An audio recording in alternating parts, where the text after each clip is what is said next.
जो कुछ हो रहा है उसके ऊपर मरियम नवाज शरीफ आज अपने एक ट्वीट में फरमाती हैं कि दुआ और उम्मीद है कि एक फ़र्द की ख्वाहिश पर एक जमात को रिलीफ देने और हुकूमत की डूबती कश्ती को सहारा देने के लिए पूरी अदलिया की साख को दाव पर नहीं लगाया जाएगा।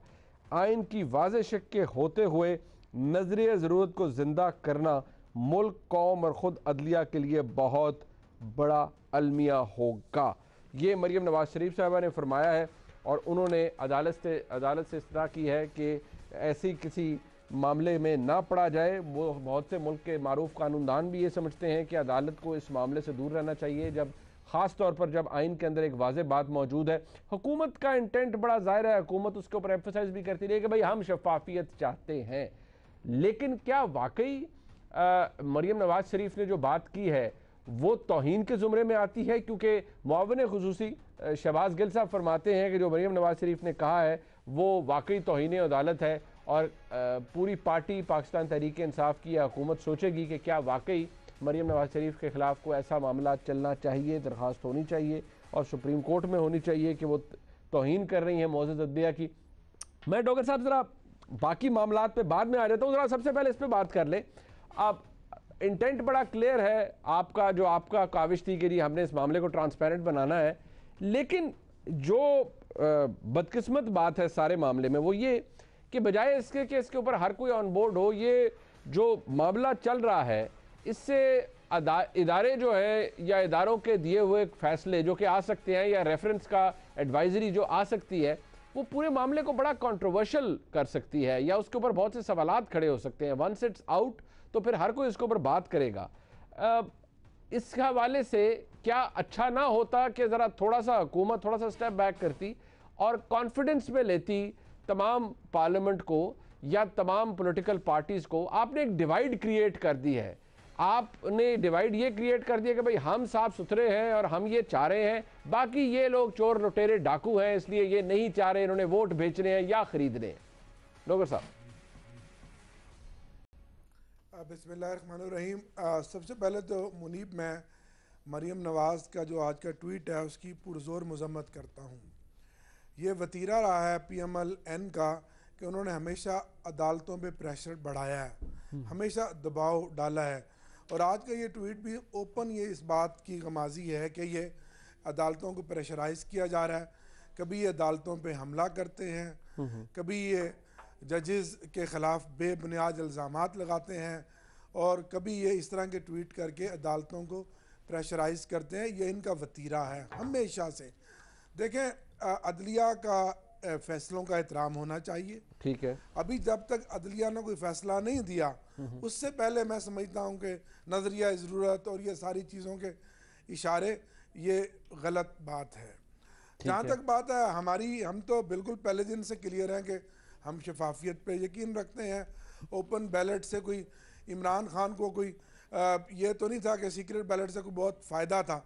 अगर इमरान खान पैसे लेने वाला होता और जिस तरह लोगों के बैग से भरे पिछले हफ्ते 10 दिन से लोग इस्लामाबाद में फिर रहे थे, बड़े बड़े सरमायाकार, बड़े बड़े सनतकार, बड़े बड़े ठेकेदार, तो इमरान खान पैसे लेके जिस तरह के माजी की इन दोनों पार्टियों की लीडरशिप ने करोड़ों रुपया सेनेट से कमाया, साइड पे हो जाता।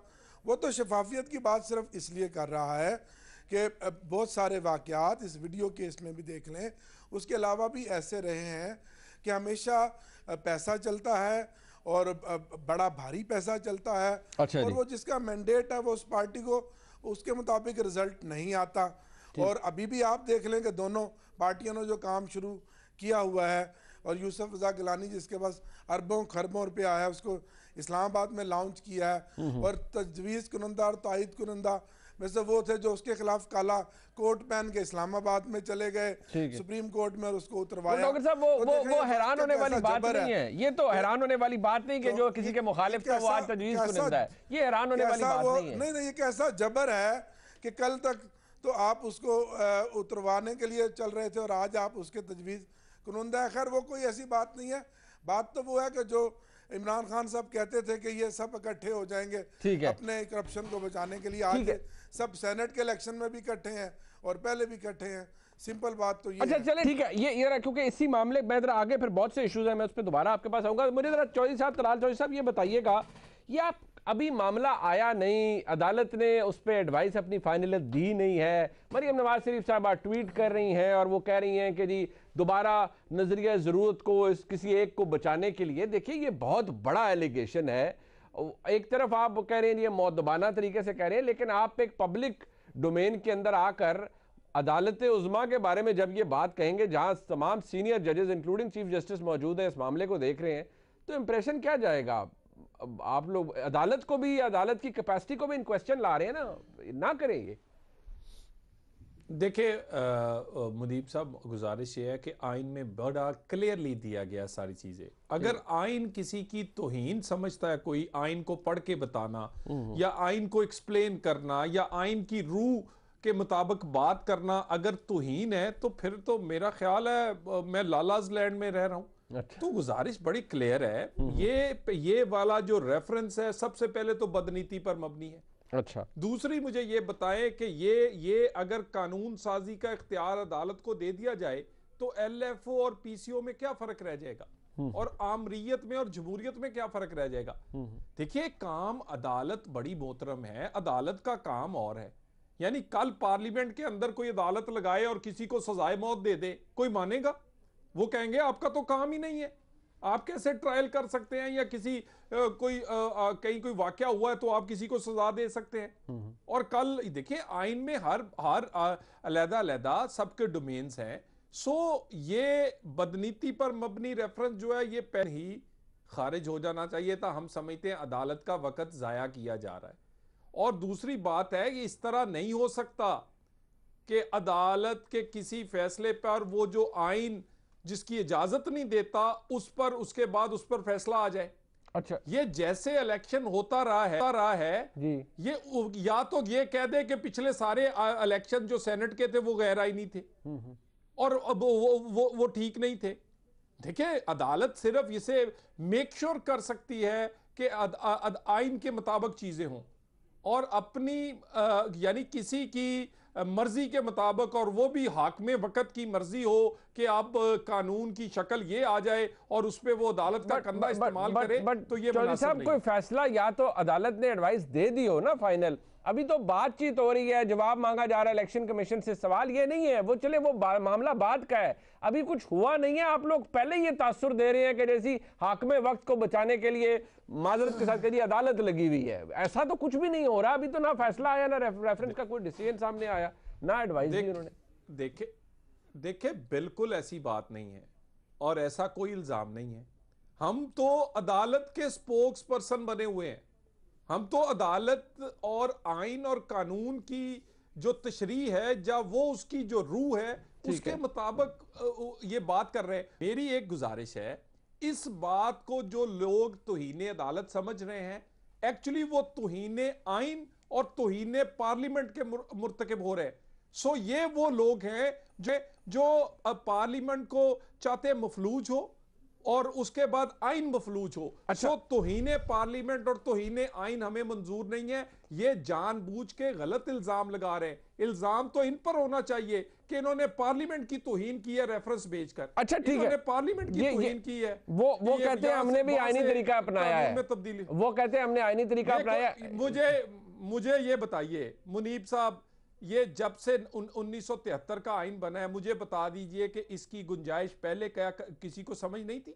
ठीक है, यानी सारे लोग फिर रेफरेंस ही भेजते। लेकिन आप सब ये चाहते आप सर आप ये कहते हैं ना ये बदनीति पे सर आप कहते हैं, लेकिन आप लोगों ने भी 2006 से लेकर अब तक किसी ने तरमीम नहीं की ना। हर कोई ओपन बैलेट की बात करता था, ओपन आइडेंटिफाइबल की, लेकिन नहीं की ना। छोड़ दे तरमीम हुई या नहीं हुई। यहां पर तो काले कानून जो नैब के हैं, जो कि एक आमर के बने हुए थे, ठीक है, जिसको एंडोज पीसीओ जजेस ने किसी ने भी नहीं किया ना, तुझे भी किया ना उन्होंने किया। बात सुन लेना, वो नहीं किया ना, उसकी सजा हम भुगत रहे हैं ना। हाँ जी। तो ये कैसे मुमकिन है कि काले कानून जो है वो वैसे ही पड़े हों, और एक ऐसा कानून के जिसपे अभी डिबेट ही नहीं हुई पार्लियामेंट में, जिसपे देखिए ना, इलेक्शन मैंने भी लड़ना है, आपने भी लड़ना है, मेरी जमात और हो सकती है, आपकी कोई और हो सकती है, पाकिस्तान के तमाम लोगों की नुमाइंदा तो पार्लियामेंट है। सो ये काम पार्लियामेंट ही कर सकती है। अच्छा, हम चले। तो अदालत को चाहते हैं कि ऐसी कंट्रोवर्सी ना आए, और हमारी ये दुआ भी है और उम्मीद भी यही है। ठीक है। अच्छा, एक क्योंकि मैं फिर अगले इशू पे जाना है, मैं जरा कुंडी साहब का व्यूज पे जरा जरूरी लें। कुंडी साहब, क्या आप एग्री करते हैं कि अब ये बड़ी सख्त बात है जो मरियम नवाज शरीफ साहबा ने ट्विटर पे किया, उन्होंने अंदेशा जाहिर किया है कि हाकिम वक्त को बचाने के लिए कुछ ऐसा नहीं होना चाहिए, ऐसा कुछ कहां से तासुर मिल गया किसी को? क्या आप इस सोच से एग्री करते हैं? बिस्मिल्लाहिर्रहमानिर्रहीम। मुनीब, देखें, अगर आप थोड़ा सा माजी में या कुछ दिन पहले की तरफ जाएं, देखें जिस तरीके से पीटीआई के हमारे इस हुकूमत ने जिस तरीके से ये कॉन्स्टिट्यूशन अमेंडमेंट लेके आए, ये तरीका कॉन्स्टिट्यूशन अमेंडमेंट का नहीं है। माजी में भी आपने देखा होगा पार्लियामेंट में कॉन्स्टिट्यूशन अमेंडमेंट्स हुई हैं, हमारे दौर में भी हुई हैं। उसमें एक पार्लिमानी कमेटी बनी थी, उन्होंने सिफारिशात दी थी, सब कुछ हुआ था। उसके बाद कॉन्स्टिट्यूशन अमेंडमेंट इन्होंने, आप मुझे बताएं कि इस पूरे दौर में इन्होंने क्या कोई अपनी कोई कमेटी, अपने इत्तेहादियों की कमेटी पार्लिमानी बनाई और उन्होंने अपोजिशन के साथ डायलॉग किया हो कि यार आए हैं इसको हम करें? 3-4 महीने पहले इन्होंने बनाई हो, 1 साल पहले गालिबा इन्होंने एक प्रेस कॉन्फ्रेंस की थी, उसके बाद खामोशी, और अब अचानक ये आ गए। और इसी दौरान इन्होंने जो है सुप्रीम कोर्ट से रिव्यू किया, और अभी सुप्रीम कोर्ट में एक चीज़ पेंडिंग है, आपने ऑर्डिनेंस लेके आए। ऑर्डिनेंस आप ऐसे किस्म का लेके आए कि आप जो है अदालतों को कंट्रोल, अब कल अगर फर्ज करो अगर ये फैसला आ जाता है हुकूमत के फेवर में, सपोज आ जाता है, तो फिर मतलब है कि बहुत से क्वेश्चन मार्क उठते हैं। आपने पहले भी इदारों को कंट्रोवर्शियल बनाया, अभी भी आप इदारों को कंट्रोवर्शियल बनाना चाहते हैं। इस तरीके से नहीं होती पार्लियामेंट। देखें, और कॉन्स्टिट्यूशन में अमेंडमेंट करना ये पार्लियामेंट का काम है। कल आप फिर सुप्रीम कोर्ट को बोलेंगे हमने 18वीं तरमीम को रोल बैक करना है, कल फिर आप सुप्रीम कोर्ट को बोलेंगे कि जी हमने सदारती निज़ाम लेके आना है, कल आप बोलेंगे ये चीज़ लेंगे, फिर तो आप पार्लियामेंट को ताले लगा दें। फिर आप मतलब है कि आपका जो इदारा है, आप अपने इदारे में रह के अपने डिबेट कर ले। देखें, हमारे बहुत से इख्तलाफात अपनी जगह पे, लेकिन जब कॉन्स्टिट्यूशन की बात आती है, मुल्क की बेहतरी की बात आती है, तो पॉलिटिकल पार्टीज बैठती हैं, आपस में सलाह मशवरा भी करती हैं। इन्होंने क्या चीज़ अपनाई? ये तो बिल्कुल इन्होंने जो है अपने आप को आइसोलेशन में लगे, किसी साथ बैठने को तैयार नहीं है। मेरे भाई डोगर साहब ने बात की कि यहाँ पर जो है बड़े अरबपति और जो है बड़े ब्रीफकेसों वाले आए हैं। अब देखें, सबसे पहले तो वज़ीर-ए-आज़म साहब ने पार्लिमानी पार्टी में कह दिया कि मैं 50-50 करोड़ रुपए सिर्फ अपने पार्लियामेंटेरियंस को दूंगा, जिस पे सुप्रीम कोर्ट में इन्होंने बैकआउट हो गए। फिर बयान दिया कि हम सब बहुत कुछ कर सकते हैं हुकूमत में। फिर आपने देखा कि इन्होंने कहा कि 70-80 करोड़ रुपए टिकटें बिक वोट उन्होंने कहा, लेकिन टिकटें बिक रही थी बलूचिस्तान में। वो जाहिर हुआ कि इन्होंने एक बिजनेसमैन को टिकट दी, फिर जब मीडिया में बहुत शोर मचा, फिर उन्होंने वापस ले ली। अब जो सिंध में और केपी में टिकटों के साथ हो रहा है, एक और चीज़ सबसे इंपॉर्टेंट है, आप लिस्ट निकालें, मेरे पास लिस्ट मौजूद है, आप केपी की लिस्ट निकालें। इंडिपेंडेंट कैंडिडेट्स लॉन्च किए गए हैं फाटा से, फॉर्मर फाटा से, और उनके प्रपोजर कौन है? पीटीआई के लोग। अच्छा, वो किस लिए लॉन्च किए गए हैं? आप अगर एक पार्टी को टिकट के, अगर आपको एप्लीकेशन देता है, आप टिकट्स देते हैं, और आपने इंडिपेंडेंट कैंडिडेट्स लॉन्च करवाए हैं फॉर्मर फाटा से जो आपके साथ माजी में रहे हैं, तो आपने किस खुशी में किए? और प्रपोजर सेकेंडर कौन है? आपकी पीटीआई के लोग। तो पहले से नजर आ गया कि आप जो है ये करप्ट प्रैक्टिस इस्तेमाल करना चाहते हैं। अच्छा, अगर आपके पास अगर सीटें आनी है, सपोज 6, आप 8 कैंडिडेट लें, लेकिन अगर आपके पास आनी है सीट 6 और आप 12 कैंडिडेट लॉन्च, तो फिर भी मतलब है कि चीज़ें मतलब है कि वाज़ेह हो रही हैं। लेकिन अगर आप देखें इस पूरे सिनेरियो में, अगर देखें, अब ये कहता है जी फलां बंदा है, गिलानी साहब है, उनके पास ज़्यादा पैसे। देखें, अभी से हुकूमत बोखलाहट का शिकार है। गिलानी साहब क्योंकि माजी में वज़ीर-ए-आज़म रहे हैं, उन्होंने एक कॉन्सेंसस वज़ीर-ए-आज़म रहे हैं, उन्होंने अपोजिशन को भी ओबलाइज किया, हुकूमत को भी ओबलाइज किया, एक हैवी वेट कैंडिडेट हैं। अभी से बोखलाहट इनकी मतलब है कि नज़र आ रही है। देखिए, ये पॉलिटिक्स है, इलेक्शन है, जीत हार होती रहती है, होते रहते हैं, लेकिन देखिए मुकाबला करें। आप अभी से बयान शुरू कर दें कि ये कर रहे हैं, वो नहीं, कर रहे हैं, ये आपका कंटेंशन अपनी जगह, कुंडी साहब कंटेंशन आपकी अपनी जगह, मुझे हाँ या ना में जवाब दें। आपके भी ऐसे ही कुछ खदशात हैं जो मरियम नवाज शरीफ के या पाकिस्तान मुस्लिम लीग नून के हैं, इस सदारती रेफरेंस के हवाले से जो कि भेजा गया है, हुकूमती रेफरेंस के हवाले से जो कि भेजा गया है सुप्रीम कोर्ट में? हमारे मुनीब भाई बहुत से बिल्कुल खदशात हैं। अब मुझे बताएं कि अगर ये ऑर्डिनेंस है, कल आ जाता है, सेनेट का इलेक्शन हो जाता है और वो ऑर्डिनेंस लैप्स हो जाता है, उसके बाद क्या करेंगे वो सेनेटर्स? उसके बाद वो सेनेट क्या करेगी? दोबारा इलेक्शन करेंगे आप उसका? मतलब कोई चीज होती है, मतलब है कोई, मतलब पता नहीं, मुझे पता नहीं कि इनके पार्लिमानी अफेयर कौन नहीं, वो तो वैसे भी कंटिंजेंट है ना कि अगर तो रेफरेंस का फैसला अभी तो खैर एनी केस शायद इलेक्शन से पहले आ ही जाएगा, लेकिन कोर्ट डिसीजन एग्जैक्टली वो अभी तो एप्लीकेबल है भी नहीं ना। वो तो पता लगेगा जब कोर्ट ने कुछ उसके ऊपर अपनी राय देनी है। अदरवाइज तो वो अगर इनके हक में आई तो ठीक है, प्रोसीजर अब एक और चीज मैं सिर्फ एक लाइनर ऐड करना चाहता हूं। देखें, अब इलेक्शन कमीशन को हमने लेटर लिखा, हमारे सेक्रेटरी जनरल ने मुनीर बुखारी साहब ने, कि आप शेड्यूल को थोड़ा सा बढ़ा दें, डेट आपने बहुत शॉर्ट रखी है, लोगों के बड़े मतलब है कि खदशा ट्रेवल डॉक्यूमेंट्स, अपने एनओसीज, बाकी चीज़ें हमने करनी है, अकाउंट खोलने हैं। उन्होंने हमें फ़ोन करके शाम को कहा कि बिल्कुल नहीं हो सकता। लेकिन ये नहीं पता कि इलेक्शन कमिश्नर को फिर रात को किसने फ़ोन किया। अगले दिन जब हम उठे तो उन्होंने कहा डेट एक्सटेंड हो गई है।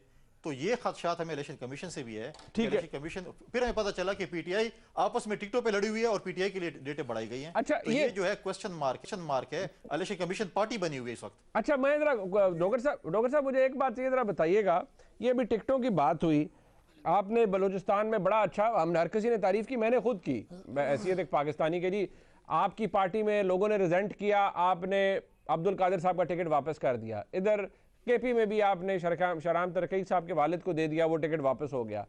फैसल वाडा साहब के हवाले से प्राइम मिनिस्टर फरमाते हैं कि जी उनकी पार्टी के लिए बहुत सी खिदमात हैं, फेयर इनफ। पूरा सिंध चैप्टर आपका इस बात के खिलाफ है कि जी फैसल वाडा साहब को ये स्पेशल ट्रीटमेंट क्यों दिया जा रहा है, और उनकी जो खिदमात हैं क्या वो ऐसी हैं कि वो एमएनए भी हैं, क्योंकि उन कंटेंशन में आ गई हैं, वो डिस्क्वालीफाई हो सकते हैं, इसलिए उनको एक प्रोटेक्शन देने के लिए उनको सेनेट में भी मूव किया जा रहा है। असद उमर साहब रिकॉर्ड के ऊपर हैं, वो कह रहे हैं कि जी जो एतराज़ात हैं लोगों के वो बड़े जायज़ हैं, वो समझ में आते हैं, वो जायज़ एतराज़ात है। मुझे बताएं फिर काहे का मेरिट, आप क्या करके रहे हैं पार्टी के अंदर, लोगों को कैसे जवाब देंगे अपने सिंध चैप्टर को कि जो फैसल वाडा साहब को ये स्पेशल ट्रीटमेंट दिया जा रहा है? मुनीब साहब, पहले तो मैं कुंडी साहब और तलाल साहब की एक बात का जवाब दूं, जो उन्होंने पार्लियामेंट की और लेजिस्लेशन की बात की। आपको याद होगा फेटफ की लेजिस्लेशन से पहले से एक हमारी लेजिस्लेशन कमेटी है, और वो बड़ा मुसलसल रेगुलर मीटिंग्स कर रही थी, स्पेशली फेटफ का जब लेजिस्लेशन थी, और उससे पहले जब नैप ऑर्डिनेंस आया, और फिर नैप के ऊपर हमारी वो कमेटी की काफ़ी सारी बैठकें हुई। अच्छा, अब इन्होंने काले कानून की बात की तलाल भाई ने, तो उस बैठक में जब ऑर्डिनेंस भी आ गया, मैं आपको अंदर की बात बिल्कुल बता रहा हूँ, गवर्नमेंट बिल्कुल तैयार थी कि 4 से 6 शिकों के ऊपर हम तरमीम कर लेते हैं, और बहुत सारी चीज़ें हैं नैब में, बात ठीक है, उनको रिविजिट होना चाहिए, बिल्कुल इसमें कोई दूसरी राय नहीं है। उसके बाद हमने कहा ये जो ऑर्डिनेंस है, इस ऑर्डिनेंस को, मैं उस कमेटी का मेंबर हूँ, तो प्लस माइनस करके चीज़ें डाल देते हैं।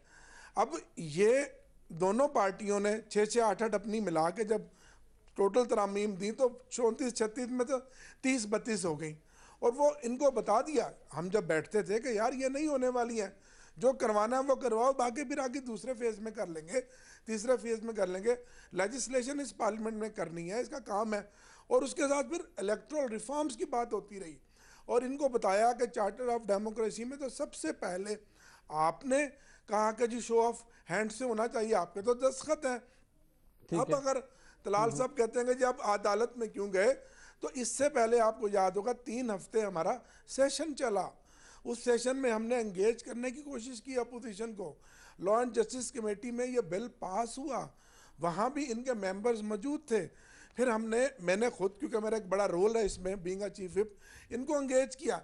इन दोनों पार्टियों की लीडरशिप ने मुझे कहा ऑफ द रिकॉर्ड, भाई हमने इसमें बिल्कुल नहीं होना शामिल। अगर इनकी नीयत थी शफाफियत की तरफ, ये भी चाहते हैं हॉर्स ट्रेडिंग का खात्मा हो, करप्शन का, हमें कोई इशारा तो देते। हमारे साथ 1 कदम ये बढ़ाते, हम 2 कदम बढ़ाते, तो मजबूरन फिर ये अदालत का सहारा लेना पड़ा। और इसकी पहले माजी में बहुत सारी मिसालें मौजूद हैं।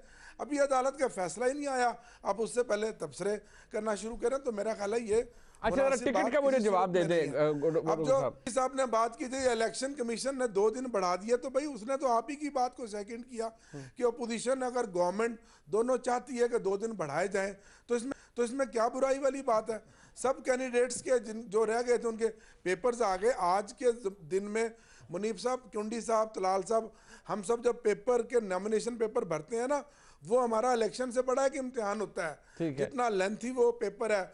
हम इनको पता, हम जब बैठते हैं तो 7-7 दिन हमें लगते हैं उसको फाइल करने में। उसमें बहुत सारी चीज़ें हैं जो आपने देनी है, और जो एक तरह का वो जिसको कहते हैं पुल सरात होता है। तो अब जहाँ तक टिकटों की बात की हुई है, तो टिकटों में तो भाई हर तरफ आवाजें उठती हैं। आप वर्कर्स की हमने आवाज़ सुनी, बलूचिस्तान में हमने, सिंध में नहीं सुनी। सिंध चैप्टर में भी हम सिंध चैप्टर में भी आज भी जो पार्लिमानी बोर्ड की मीटिंग हुई है उसमें बात हुई है, और उसमें इतराज़ात जो है वो भी सामने रखे गए। अब फैसला तो पार्लिमानी बोर्ड ने किया और रिव्यू भी उन्होंने किया। नहीं वो ठीक, उन्होंने पार्लिमानी बोर्ड ने रिजेक्ट कर दिया, वज़ीर आज़म ने रिजेक्ट कर दिया तमाम एतराज़ात को। उस सवाल सिर्फ वही था, आपने यूसुफ रजा गिलानी साहब के खिलाफ ये तो खबर गलत है। नहीं, अच्छा चले मेरी अर्ज सुन ले, आप पर मुझे करेक्ट कर दीजिएगा, आप सही खबर बता दीजिएगा। यूसुफ रजा गिलानी साहब के खिलाफ तो इलेक्शन कमीशन में चले गए, एतराज उठा दिया कि ये इनकी शोहरत अच्छी नहीं है, ये 62-63 पे पूरे नहीं उतरते। उधर वाडा साहब का को पिछले कई अरसे, काफी अरसे से इस्लामाबाद हाईकोर्ट और इलेक्शन कमीशन में मामला फंसा हुआ है। अगर वाडा साहब का आएगा 62 और 63 का फैसला, तो वाडा साहब का फैसला फिर सामने आएगा और इखलाकन और आइनन और कानूनन कोई जवाब नहीं होगा कि अगर वो आ जाता है कि वाडा साहब जो किसी सीट पे रही है, तब्दीली की जमात है, ये इमरान खान की जमात है जिसने 20 MPs को बाहर फेंका। ऐसी बात डॉक्टर साहब आप मुझे करेक्ट कर रहे थे, सर आप मुझे करेक्ट कर रहे थे क्या फैसल वाडा साहब के टिकट के हवाले से? वो बिल्कुल टाइगर है, अल्लाह उन्हें खुश रखे। मुझे बताइए उनके सेनेट टिकट के हवाले से फैसला क्या हतमी है कि उन्हीं को मिल रहा है या अभी भी उस पर गुंजाइश है गुफ्तगू की? देखिए अभी तक तो हतमी है। वाडा जो है वो उसका एक ताल्लुक है, वास्ता, एक इन्फ्लुएंस है, वो उस हमारा वो ऐसा घोड़ा है कि जो सिंध से जीत सकता है।